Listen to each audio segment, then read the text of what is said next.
bit sad that, that we're neighbors and that I have to speak in English, but, I do understand Slovenian and I can, just order a couple of things in bars when they're open, of course. But from my point of view, what I'm going to say today is important, not because I'm going to say it, but because from my point of view, it's very important for you to actually to get the gist of the relevance of the policy responses of various countries in regard to youth policy and basically in this era of COVID-19. So basically, my general idea today is not to give you the overview of various policy responses, of course. My general idea is just to make you think, despite the fact that we're in a conference that deals with mental health, just for you to see that actually policy responses have some kind of impact on mental health of young people, and that we should, when assessing various, activities, and when we, just to evaluate various actions that youth organizations, social institutions, or whatever are doing, that this should be taken into account or taking a bigger look in terms of youth policy. Given the fact that my general idea, and there's nothing worse for me than Zoom, literally. And apart from Zoom, what I hate even more perhaps is ex cathedra lectures. So this is not going to be an ex cathedra lecture where I'm gonna just talk for 45 minutes. You're gonna be on your Facebooks, Instagrams, and hopefully wait for me to end this lecture. But I just imagine this to be a bit of more of a discussion with you, giving me examples from your immediate surrounding and community where you work, where you live, and when you have something to say. And so that's why I constructed my presentation in a way that it is provoking and to give you another perspective. Therefore, in order for you to do that, I kindly ask you that whenever you have something to say, and when I ask the questions, and I'm going to be asking a lot of questions, so please be prepared. Just unmute yourselves. So I think that I'm quite capable of, just handling your inputs and what I want to say. So is that okay with you? So can I expect your, activity, your active participation during this 45 to 50 minutes? How much we have?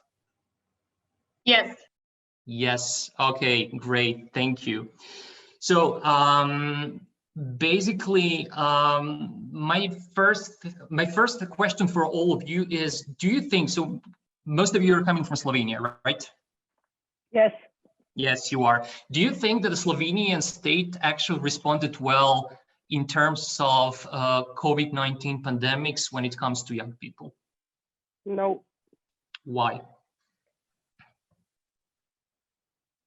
No. Why? Well, my first response will be because young people are not on the very top of the agenda of our politics. It's mostly economy, a little bit of course, of health. We are not discussing about these measures about economy and health, but youth are always in pandemic or not in pandemic, not on the top of the list. So there are not a lot of talking about youth just regarding school system, but also these measures are quite horrible, from my opinion. Okay, thank you, Matis. Someone else? I think that it's really bad that government didn't try to create a dialogue with people that work with young people, with experienced people who know what this will bring to young people and work with them every day, and they just don't put any. They don't try to listen and make decisions that would be better than they are now. Okay, so opening dialogue would be beneficial in these times. Thank you. Someone else? Any other inputs about how is Slovenia handling this pandemic? Not just the dialogue between people who work with young people and the government. It would be nice if the government actually listened to young people, because a lot of young people have actually like put themselves in the spotlight and tried to make like a dialogue with them, tried to talk about the issues we face every day, and no one listened. Okay, thank you, Sarah. I'm not living in Slovenia anymore, but like speaking with friends and colleagues who live still and work there, from my point of view and from theirs, like the situation got even worse, especially with the last measures about closing schools, faculties, and many other things. That's just one example. And yeah, the last week, actually, I got also a message that universities in Slovenia will not anymore be able to do mobility projects. That's also, for example, worsening the quality of studies, which doesn't make point for every kind of mobilities, for example. Yeah, so school perspective is also important, educational one. Okay, thank you, Amar. Do you have any examples, like good or not so good, on your local community where, you know, local government or national government did something good?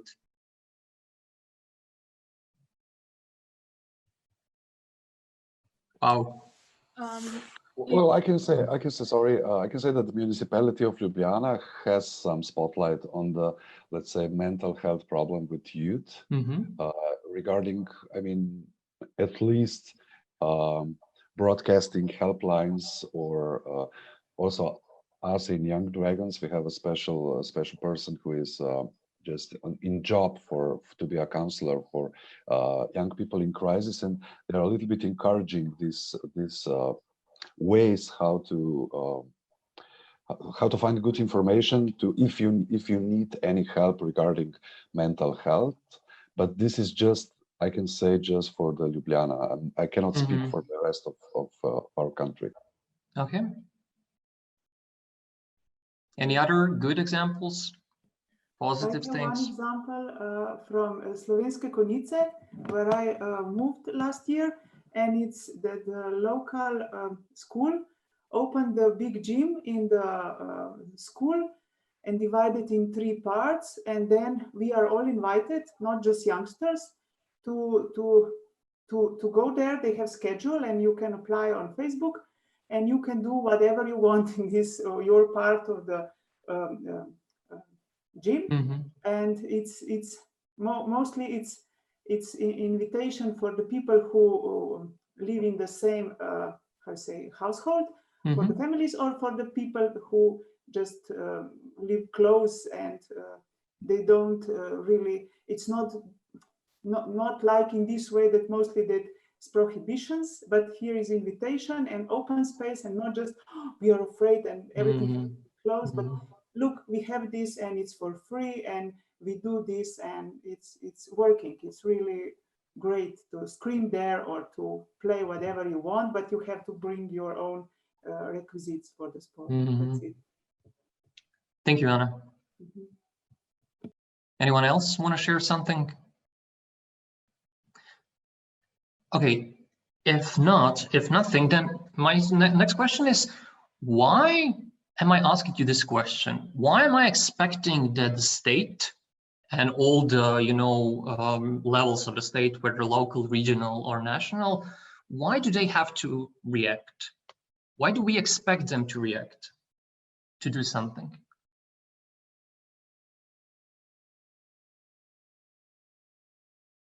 What do you think? Well, I think that because we are practitioners mostly, we are a little bit stuck in our niche, so that we are working with youth, and we are expecting from our niche that have to be in, let's say, in some perspective also of the government. Sometimes maybe we cannot see the broader picture, or the big picture of everything that's going on, but of course we are trying to push our issues, and for us it's like, okay, they are not thinking about youth, they are not thinking about it, they should think about youth. It's because it's our thing also. Okay, someone else? Yeah, I would like to say something. I would say that we're expecting a balance from the ones who are giving the restrictions. So that would be nice to, you know, on one hand, you give restrictions, and on the other hand, you have to take care of something else or something new, or give opportunities or give choices or anything. I think that's a very good point and very valid point, definitely. Yeah. But could you try perhaps just to elaborate that? So my question is, why do we expect that countries such as Slovenia take care of their citizens? Because you're paying taxes? Yes. Okay, we're paying taxes, but what does it say in Slovenian constitution? What kind of country or what kind of state is Slovenia? Yeah, it could be a social country. It could be. Yeah. Does that mean that you don't think it is? No, at the moment, no. No, I mean, not in general, not in every aspect, but you know, the side is it's not good. Anyone else? The government is responsible for its citizens, therefore youths. Yeah, yeah, definitely. And this is something. Sorry, Marko. I see that Dali has twice tried to get the microphone. Dali. Okay. Thank you. I expect the government to respond, because they are not only responsible for the citizens' well-being, but for our happiness. That's what's in the constitution. And especially with the young people. I mean, in the spring, they gave every student just if you are a student, you got 150 euros. Which was just like, I mean, not every student is in the same situation. It's a blanket response that I didn't complain about my 150 euros, but I didn't need them as much as someone else would have needed 500. So that was like, I feel that a reaction like that was basically just to placate. People will say, yeah, we gave you the money, what more do you want? But in the meantime, so many people lost their student jobs, which is for too many people the only way that they can support themselves. And yeah, it's laughable. Thank you, Dali. I think this is a very important point, and this is something that I really would like to just to emphasize and point out during my presentation. So there are various policy ways how the state can actually formulate and implement public policies. One of them is definitely, just top down. So they just decide, the government decides to, that they're just gonna give, those stipends to young people or students or whatever. Then another one is that they just, engage in various dialogue with, relevant stakeholders, and then based on their needs, of course, they just, come up with new public policy responses. And the third is that, just citizens at the local grassroots level, they just decide, just to make pressure and to force government, just to do some kind of public policy response. Based on that, I mean, based on those three ideal types, waves of making public policy, today what we're going to be doing is trying to assess various policy responses in countries that I collected information from various research papers, articles, books, and so on, that had something to do with COVID-19. And basically what we're going to be doing is try to evaluate, based on criteria that I'm going to say, how certain countries dealt with and how this basically relates to your reality, meaning Slovenia per se. Is that okay with you? Yeah, okay, so I'm gonna take this as yes. Okay, so here you can see my first slide is basically the corona crisis. I'm sure you're aware of it, is basically has tackled all, just all layers of the society and the state per se. So there are numerous of challenges that state is facing with. First of all is a health challenge, just to assure the health system is adequately equipped to deal with the influx of like huge amount of sick people.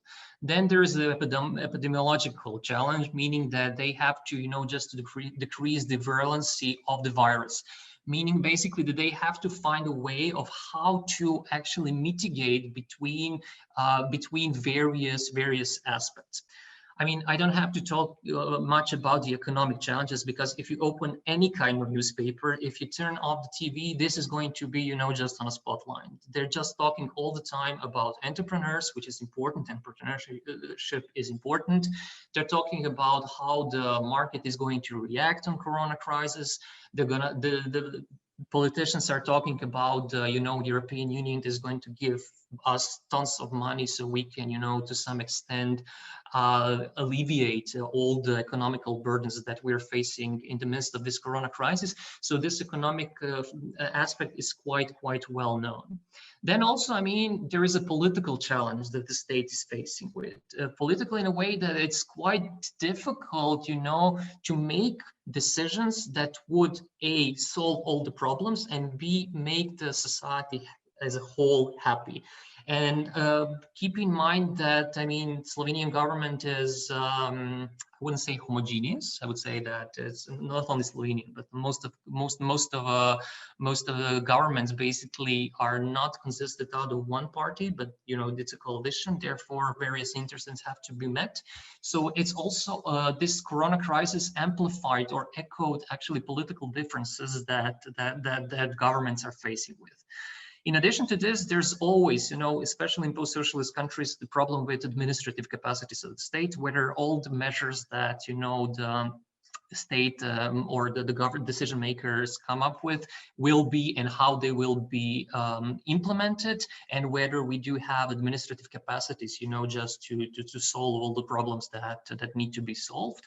Then also we're facing with various social challenges, meaning that there is contentious momentum in every society. There are people who believe in coronavirus, there are people who don't, there are people who who will wear masks, those who won't. There are people who you know, just want to keep on with their normal life and just move on. So there are various, you know, social groups within societies that had to be to some extent, you know, dealt with in order for, you know, the society to function as a whole. And also there's another challenge that states are facing is, and this is a communicational actually challenge, to how to communicate adequately. Are masks sufficient or not? No. Do we need to keep, you know, 2 feet distance or 2 meter distance? Are we going to have, I don't know, open borders, or we won't have? Who can enter Slovenia? Who can't enter Slovenia? You know, all those kind of stuff. I mean, they're very, I mean, state is under a huge pressure, you know, just to communicate quite, I would say, to communicate actually this pandemic adequately. And due to that, I mean, we have to be aware that this is the first time that we're facing with global problem that is to such extent big. I mean, of course, we have had various pandemics in history, but we never had such an interconnected world. We never had, you know, such strong ties with various elements in society and politics. And therefore, I mean, we have to be quite. We have to acknowledge actually that state is in crisis, despite the fact that we do expect from the state to, you know, take care of us. Apart from this, what is important to keep in mind is that Corona crisis, of course, affected young people. This whole conference is about the effects of Corona crisis on the mental health of young people. However, this is just one of the aspects. There's also economical aspect. We talked about, you know, I think it was Anna who said about this stipend scheme that we had, because, you know, young people are quite in precarious conditions. Then young people were facing educational challenges, because for the first time they had online school. They had, you know, online universities. So this was quite you know, change of the paradigm of teaching. Young people were facing social, or they're still facing social challenges, meaning that they cannot, just spend some time with their friends, just hanging out. So they are locked, or we are locked in our apartments, in our homes. And then also this individual health issues that the whole conference is about, so I'm not going to go into that. These all challenges amplified basically the conditions that existed before the corona.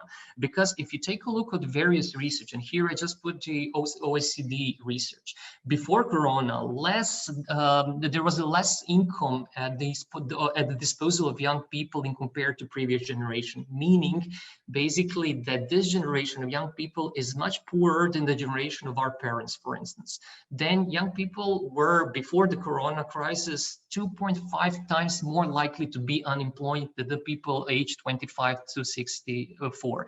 And don't forget that in 2008, we had a huge economic crisis. So some of the people who are in cohort between 15 and 30, this is how we define young people, basically faced already huge economical crisis, and now they're facing it again. And then also what young people are experiencing, and this is actually decreased or low trust in government, because they don't think that government basically responds to their needs. And so take a look at this box that I put here before corona, and just then amplify all of that with these corona things. And basically what we come up with, and this is general situation, is that young people, due to their, psychological and social characteristics, they're of course in the process of maturation. So youthhood per se is a process between childhood and adulthood. And during this process, we're still developing. Identities are being developed. Prefrontal cortex is being developed up to the age of 25. So young people are not foreign per se, so they have to deal with that. And then in this equation, you have to add the corona. Therefore, they're facing the double transition, because they're trying to, trying to some extent find themselves and find their place under the sun, so to say, in the time of great uncertainty, in the time of anxiety, in the time of, economical, educational, social, and health differences. And that's why it was so important, for the state to react and to bring some adequate youth policies across the world, because young people are vulnerable generation per se. Also, if you take a look at the research results that I'm, just projecting you right now, the question was, what is the greatest concerns that young people actually show in the midst of the coronavirus? Can someone interpret me this graph, this chart? What does it say? This is a comparison between OECD and non-OECD countries. So the question is, which aspects of the life of young people were the most impacted by corona crisis? As I see from this, from non-OECD countries, the unemployment was the main issue, but not that much mental health. But in OECD, mental health was the main concern. How do you interpret that? Why? Well, from the first thought is that, of course, is something connecting to the economic stability of the countries. So that probably there are some measures for OECD countries that can help young people. All the young people are a little bit more secure about their employment or income. And then, of course, comes the other. It's a little bit meant. Thinking about security, the pyramid of security, that if the basic security is not secure, so it means like you don't have a place to live, to eat, or to at least to have some spending money, then is this your major concern? And then comes some mental health. If this ground is secured, then you can have some concerns about, okay, my mental health, my depression, my anxiety. So it's a Maslow, right? A little bit of Maslow's pyramid of, but not just Maslow, but a little bit of that. Yes. Yeah. Okay. Does anyone else have something to say about this chart? I would be saying that in OECD countries, many times the mental health is a topic among young people, also in schools, family, maybe also outside of those two spectrums.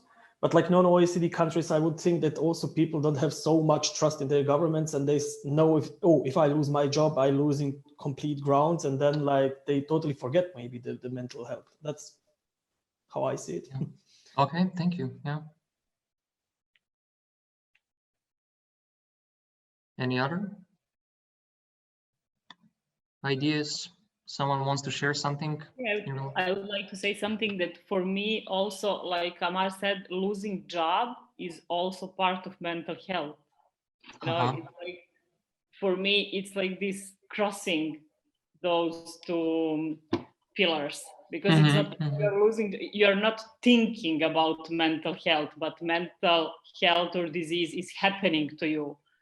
And yeah, it's important for you to say that, yeah, I need to have a job, but that is like Matit say, that is like a ground, that is stability. If you have no basic needs, like you said, Maslow's pyramid, you cannot go up, but mental health is first after basic, because basic is to have to eat, to drink, and to have house.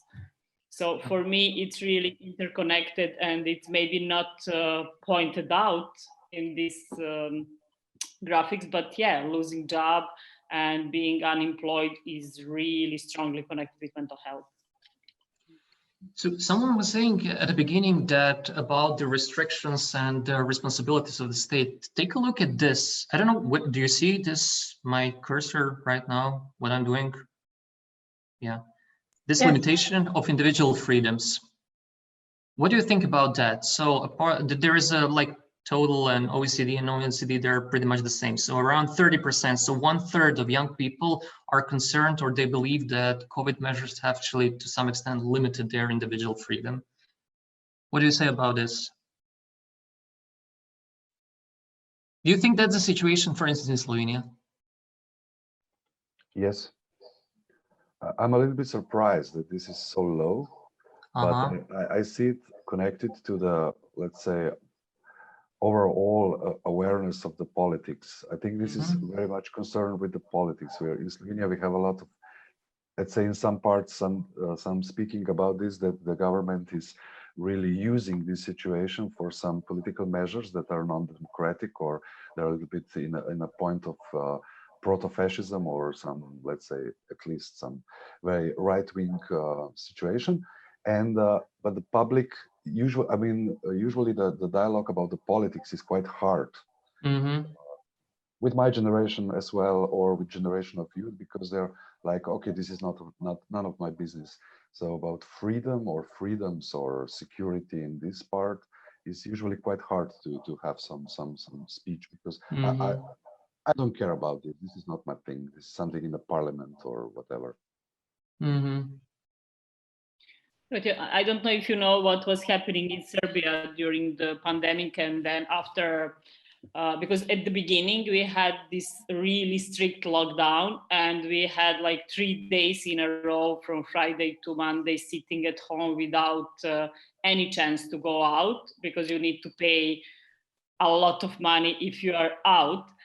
And then in July, when our president decided again to put us in this lockdown, it happened that it was news on the TV, and I was working with some client, and I heard through the window young people going out from the buildings and telling, "Fuck you, Vučić! We will not agree with you again." So protests started. Young people started protests in July, and it was a lot of chaos. And then politicians and government used that for their agenda. But what I heard at the beginning, and I saw from the balcony, that young people started to go out from home and scream, and they were on the street, and they were like, "We will not go there again. You cannot take our freedom." So it started like from those basic needs. It started from, I don't want to lose my freedom, and I don't want you to limitate me. So it was pretty strong for me to hear. I was so proud, like, okay, go there, because young people started not to be so interested about politics and everything, but this situation just pushed them to fight for themselves. So I believe that they are not closing us now, because I think that the young people will jump on the street again and fight for their freedom. That's nice. Amar pointed out another point. Would you like to just to read what you wrote, Amar? No, yes, I commented the housing situation in OECD countries and non-OECD countries. Like there is like a small noticeable difference. I would just say that from my experience in non-OECD countries, people own property, houses, flats, apartments, and losing their job doesn't actually automatically mean losing their flat. You know, what, for example, in Germany was sometimes the case that people would lose their jobs, young people especially, or Ausbildungsplatz, because we have this dual system of education, and they had consequently to move to a cheaper flat. And then cheaper properties got so attractive that even the prices of actual property, so for renting, went up during the Corona crisis. That was also some strange trend which I noticed. It was a little bit, I don't know, funny. Yeah. My next question is, okay, so we obviously seen that the Corona crisis is impacting young people, and there are like severe effects on young people, but who's helping young people? During this Corona crisis, who stepped up? Who did like the biggest amount of work in relation to, you know, welfare and well-being of young people? What would you say? NGOs? I would say they themselves, you know, because like student organizations were very active in Slovenia, especially, I would say. So from my point of view, I really think that in countries such as in countries of Southeast Europe, and this is the geographical, you know, scope that I cover, that I really think that certain youth organizations and civil society organizations that will deal with young people in this area of youth sector basically really stepped up. They were the one who organized various, you know, workshops. They hired psychologists, psychotherapists, who had like online sessions. They organized various digital youth work activities, and they all try, because they're much more flexible than a state, therefore they can react. And this was quite interesting because according to research, and this is my next slide, is that Corona crisis basically took a toll at youth work per se. I don't know whether this is the situation in Slovenia, because I forgot to actually, I have to be honest, I forgot to see whether there was a call for proposals this year for youth organizations, your national, from your ministry or the state office. But in most of the countries, you know, there was a big expectations, both from one side, young people, and from themselves, from youth work organizations, to offer something to help young people, you know, just to find their way through this pandemics. Then there was huge financial challenge that youth work organizations were and still are facing with, because there has been lots of cuts of funding for youth organizations due to the economical difficulties the states were facing with. And then in terms of European funds, Erasmus, European social funds, and so on and so forth, basically some of the activities that were, you know, face-to-face could not, they took place. Therefore, I mean, this is not justified cost. So youth organizations took a toll in that way. Then there was a huge problem with administrative and then digital gap challenges, in a way that not all organizations are very, you know, eager to learn how to do digital youth work. Some had, you know, planned to go digital in the next 5 or 10 years, but they had to do it in the matter of 1 or 2 weeks, which of course is quite challenging for some organization. And also, I mean, due to the fact that most of youth work in our countries is project-based, meaning that you could not anticipate when you were writing projects, of course, that young people, that the pandemics is going to happen, and therefore you didn't have much, you know, funds that you could, you know, respond to as you were expected to respond. This is actually something that is quite well noted in research. So there's a Ray Network research who did, so First of all, let me just say that there was like tons of various research about corona crisis, and I was sick and tired, and I am a researcher about various research, and some of them are of questionable quality, but there is one that I really like, and this is a RAY network, which is a network of researchers who are studying youth work, and they're within this network of national agencies. So basically, they did research, and here you're gonna get this presentation. So I put all the sources from research that I'm talking about, so you can see. You can go and click there, and basically. In this research on young people, youth organizations and young people and the effect of coronavirus, basically 70% of the responding youth workers and youth leaders stated that coronavirus has affected their own work majorly, meaning that this is something that we talked about. So 70% of people believe that their work has been affected. 54% of responding young people stated the coronavirus pandemic has affected their access to youth activities and projects majorly, meaning that they didn't have access or they have limited access to various youth work provision activities. 74% of organizations had to close their offices temporarily. This is a huge percentage. And then also 74% of responding young people agreed that being involved in youth work gave them something meaningful to do and something to look forward to. So if you contrast the last two bullet points, that 74% of the participating organization had to close their offices, and the last one where young people are claiming that that being involved in youth work during the pandemics actually helped them, tells you actually about the need for adequate policy responses from the state in regard to youth organizations, because youth organizations were the one, as I told you, just to offer various activities. So what do you think about this? Does this make sense to you? This results, and also, I mean, these challenges that that youth organizations were and still are facing with in the midst of Corona crisis? I think this is very, very important point, Marko, that you point out about the closing all the so offices, the places that we still had or we still have. So the eager to close them was a big issue. Also this digital gap. So from my point of view, but colleagues from Slovenia can, I don't know, argue about it or support me, but in March and April, I see some of the organizations who are very quick with closing the offices, like, okay, it's shut down.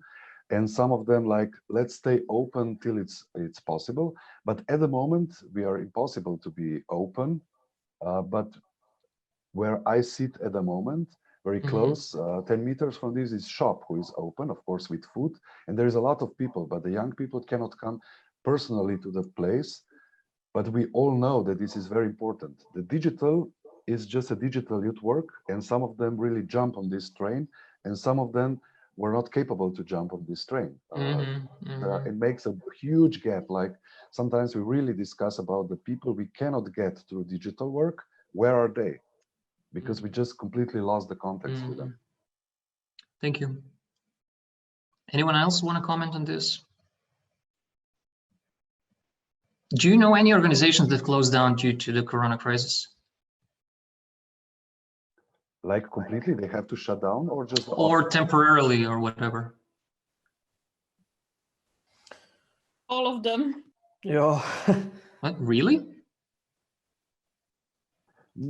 I mean, because in Croatia, I have to say that in Croatia, I don't know any organization that actually shut down due to Corona crisis. They all stayed open. So of course, I mean, they decreased their salaries, or they just, just put a ban on. So they decided to do stuff voluntarily. But I don't know any organization that shut down or closed temporarily. You mean shut down in the sense of closing operations and the organization is not more existing, or just the offices? Anything. Yeah. So this is just. We're just talking. So if you know any of these two modalities, just share. I can actually speak from my side of my organizations. We are split into two teams now. And I'm actually from the team B. I'm the only person who is allowed to have contact to the persons outside of the organizations. And actually I'm working the department for youth. So we decided to actually have contact with them. But still the groups are so little that I would say, yes, at least half of the people I was working with don't have any more access to the services we offer. That's realistic. Yeah, that's huge. I think it's important just to speak if the play, I mean, like Dali said, as I see in Slovenia, offices are all closed down. So yes, organizations, I'm working in an organization that is supported by municipalities. So of course we are not in some difficulties about our jobs, as I speak, but I don't know how the NGOs are now doing, but I know that the offices or the places or youth centers are closed at the moment, like 100% closed, and it's lasting now for, I think, the 6th week that we are experiencing this. And this is really a huge impact. I think this is a huge impact. And this is one of the mistakes I see from our government, that we never could have a dialogue about this, why the youth centers are important to be open, because we are really strict about our measures. And we know the measures, but it was like, okay, it's better to shut down. Okay, there are numerous young people here. Have you had experience with youth work during lockdown, during pandemic? Anyone? Some digital stuff, so on and so forth. No? If we had an experience with what? With youth work, with some activities that were happening during the lockdown, during this pandemic, in the last 6 or 7 years, months. Organizing or participating as a participant. Yes, events like Matit said, Kakusi. It was a big event, and so. Okay. Marko, we have in Young Dragons, we have a digital youth center, which is very, and in the afternoon in the workshop, you will get to know how it works. And also I know that Drogart has a very good and very prosperous, and also Legebitra. So some digital, let's say, daily centers completely on the Discord, and it's quite okay. This is also from Young Dragons. This is one of the major things that we are now capable to do, because like Amar said, we also have to completely reorganize our stuff, because the in personal it's impossible to work at the moment. Okay, does anyone else want to share something about youth work during the Corona crisis? Something from your own municipality, community, local reality, whatever. Yeah, if I can jump in. Yes, please. I work in an NGO called CPM, or CPM, and we actually currently are continuing with our work, just that it's digital. So we don't actually work from office, or we work from home. It really depends, but our work is continuing the way it was before. We were even we even managed to get new projects in, so we provide many different things for youngsters that can join in. And I mean, I can say that there's a lot of work, even more than it was before. And we started that in March as well. So yeah, we did, nothing stopped us. Thank you, Tara. I mean, this is a good stuff, because, you know, if you recognize this as an opportunity, of course, you know, and you just focus on, you know, writing projects, or, you know, just fundraising to digital activities, you know, just to keep offering what young people are expecting from you, right? Can I say something also? Sorry. Yes, please, Yasmina. Okay, no, Tara. No. Okay. I'm from Youth Center, from a small town, and we also put everything on digital, on Zooms and applications. But also some days we have some individual work in live here, because there are some participants who doesn't have a good internet at home, or they're having problems with how to get access to these applications. So maybe there is one per day here for a few hours, you know, somewhere in one room, so that it's not connecting with others. We are still open like this, that one colleague is from home and one from here, from the office. So we didn't completely close down, but other activities we put on digital internet applications and like this. Cool. I think it's very important, you know, just to share this kind of stuff, because I was listening, don't ask me why, because I'm weird, but I was listening to the informal meeting of the ministers in charge for youth. So there was also Simona Pustetljic there on behalf of Slovenia over there. And she said that one thing that I really liked, and this is that youth organizations are so important. And the other one is that we need to, you know, just to gather various good examples that are happening within youth work, you know, and just to share it. So we can inspire other youth organizations and other civil society organizations dealing with young people or some other social group, you know, just to keep doing this kind of stuff, because perhaps this will last, you know, for another year or less, but we have to, you know, just to be inspired by various. So this was something smart coming from her. Okay, so yeah. Sorry. Yeah, I just want to add also a challenge that I personally have been facing, and I think also my co-workers in the youth center, that this lockdown is different than the first one, because we've been doing online youth work and digital youth work, but this time there's less participation from young people because I think they are fed up with computers and with internet, which I think is normal. I mean, I'm also, so we're trying to also incorporate some activities that would make them go offline, you know, to do something, but still I think it's, personally, this is the main challenge for me in my work with young people currently. Anyone else want to share something? I just want to add, because Yasmina just reminded me, thank you, Yasmina. We also are open like asylum, just for one-on-one with youth who have some maybe school issues or some other stuff. So that's why we are 95% closed. So it's possible on an individual basis that some youth worker is present or some volunteer, but just one-on-one, which is completely different than usual dynamic of the youth center. Okay. Someone else? I can share good practice.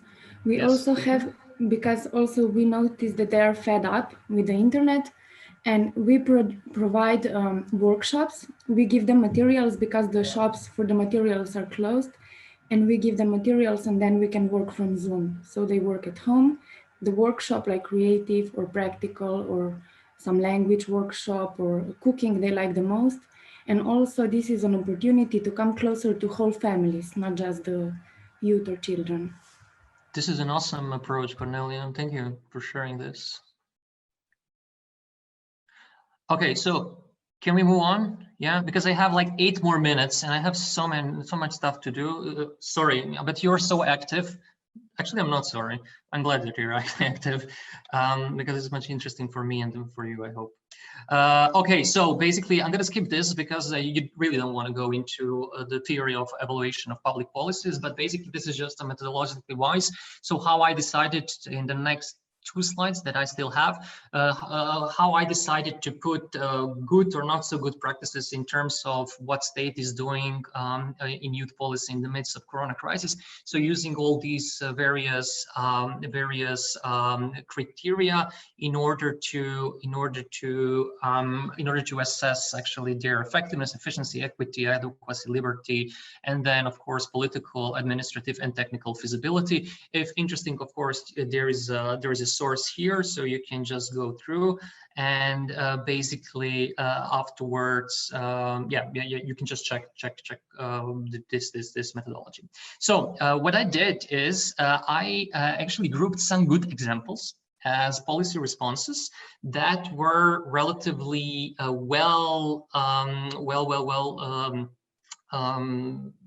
would say they were okay for young people.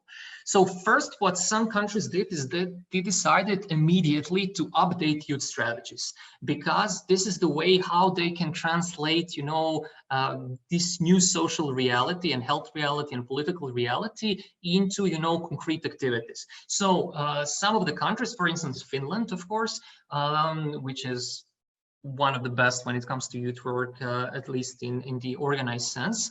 You know, they decided that they need to update their youth strategies so they can, you know, just to release some funds for youth organizations, so they can just, you know, have call for proposals for youth organizations, youth centers, youth clubs. So they can keep up with doing the stuff that they started to. Another good approach is, and this is something that is related to the stipends for students that perhaps did not work well in Slovenia, because everyone got 250 euros. But there were some countries, for instance, Croatia and Canada, and this is the only thing that I'm going to mention Croatia in a good sense, that basically we've been having these targeted policies and services for most vulnerable youth population. So in terms of these stipends, basically everyone who could prove that they lost their jobs or is facing bigger difficulties than it used to before the pandemic, all the students, they got, you know, vouchers or stipends for a amount of time. I mean, this is very important because it actually demonstrates the need for quality information gathering, and that's why it's very important, this thing when I put evidence-based approach. So it's important to collect information, to talk with professionals, to talk with experts, in order to, you know, just to tailor youth policies that are adequate for certain population. For instance, in New Zealand and UK also, they launch in UK throughout their youth agency, and in New Zealand throughout their statistical offices. So they started collecting information as soon as they realized that the coronavirus is taking a toll at youth work and youth organizations per se. And based on information that they gathered, so they tailored this targeted policy, they tailored targeted policies and services for vulnerable young people. Also, there are some countries, for instance, Germany, Estonia, Poland, and Lithuania, who organize virtual hackathons, meaning that basically they gave a space, a virtual space for young people who are very keen, very good in, you know, all those kind of digital stuff, to try to solve various problems that Corona crisis has brought to young people. And some of those, you know, proposals, so they were just Googling, they were just trying to solve various, you know, social challenges that exist. And by doing that, some of those proposals basically were turned into or transformed into policy responses. Why is this important? This is important because some countries, namely Germany, Estonian, Polish, and Lithuanian, basically said, okay, so we acknowledge that young people do have some skills that are important, and we can use them, you know, just to tailor or to formulate quality public policies, which will be, you know, then implemented for themselves. And this is also important for you know, those countries. I mean, this is important in some countries that decided, for instance, in Netherlands, that who decided in the, you know, those committees on civil protection, whatever it's called. I don't know what is the term in English. So in some countries such as Netherlands, they decided to put young people into this, you know, just committee that is organizing all the stuff related to coronaviruses, because it was important to have youth point of view. It was important, you know, just to involve young people in policy making. It was important, you know, just to get the grasp of what young people are thinking. Some countries, for instance, Finland also and Germany also established the whole new institutions that started following actually intergenerational justice, or how the coronavirus, what kind of effect this is going to have in the long term and in the short term. Therefore, there are new institutions that follow actually the effects of corona crisis, and based on their insights, they are updating, you know, their strategies, they're tailoring various policies, and in that sense, you know, they're just trying to respond to the challenges that this corona crisis is working.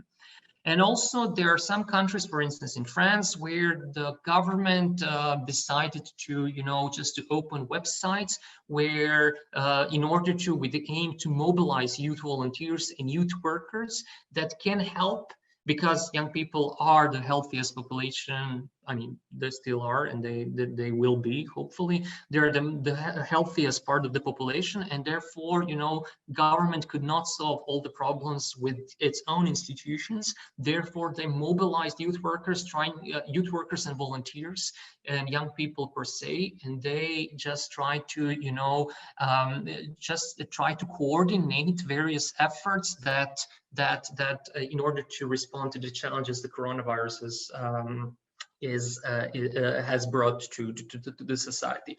So these are just a few examples of a positive policy responses. Unfortunately, as always, there are negative some responses, and I promise this is my last slide because I know that it's 12 o'clock. So my time is up, and some not so good example is the blaming young people. There's numerous of countries who basically had a very strong media presence of various decision makers trying to put the blame on young people that they're actually spreading coronaviruses because they're not so, you know, responsible. They don't wear masks. They, you know, just gather, and this is not a way how to do that, because I mean, this in all of the countries, Croatia included, this backfired to them, because, you know, when they started, you know, just to putting a blame on young people, the young people actually responded, and it was the whole very negative campaign towards young people. And then afterwards, of course, they changed this policy way of communications. Stop blaming young people, involve young people into the consultation process, which turned out to be that young people started listening much more. Of course, as you are well aware, there are some countries that were facing with cutting funds for youth organizations at a local, regional, national level. I'm not going to go into details because I mean this is self-evident. Then, of course, there was in some countries or in some regions actually informational cacophony, meaning that, you know, well, first was saying, okay, you have to wear masks. No, you don't have to wear masks. You can do this. You don't have to do this. So crisis communication management was not well designed. What is quite evident in some countries is that some aspects of the pandemic, particularly social aspect, has been ignored, meaning that epidemiologists and, you know, doctors, medical doctors, basically took the whole discourse when describing this pandemic, ignoring actually the fact that this is not only the health hazard, but also a social aspect. Don't forget, when it comes to young people, that young people, they have the urge, they have the desire, you know, just to spend some time together. This is the normal way to do. And if you're ignoring actually their need, of course you're gonna have, you know, some negative reactions from the society. And also, what is something that you have to be quite aware of, and that is what I call one-way intergenerational solidarity, meaning that young people are healthy, so we can use them, you know, to help older people. This is not intergenerational solidarity. This can be, you know, help towards elderly people. This can be called whatever. But intergenerational solidarity is that young people give something, but then they expect something in return. And this is something that you have to, you know, take into account when organizing young people. Because if you don't give, for instance, young people a say, if you don't give them, you know, just if you don't congratulate them, if you don't thank them, this is not how actually the youth policies should work. In the light of all this, what I've said is that we can basically conclude that recipe, if we can call this recipe for a quality policy solution, is cooperation of state and non-state actors, because states obviously cannot solve all the problems. With the uplift of governance in the 50s or 60s of the last 20th century, and basically the governance as a policy concept became prevalent in most of the countries, basically the state recognizes that there are certain social problems that cannot be solved exclusively by focusing on the state or government. Therefore, this pandemic also demonstrated that youth organizations, particularly youth organizations, with their activities, basically took the role of the government in providing educational help, by providing mental health support, and so on and so forth. Also, we have to be aware that long-term effects of this pandemic is going to, that there are going to be long-term effects on every aspect of this pandemic. And basically, the question that still remains to be answered is whether we learn something, or once when we finally found this vaccine and we finally, to some extent, put this pandemic under control, whether we're going to go back to the normal, or are we going to get something out of this whole quite negative last 6 months. So with this, I would like to thank you for your active participation, and hope I didn't trouble you too much with my my lecture. Thank you.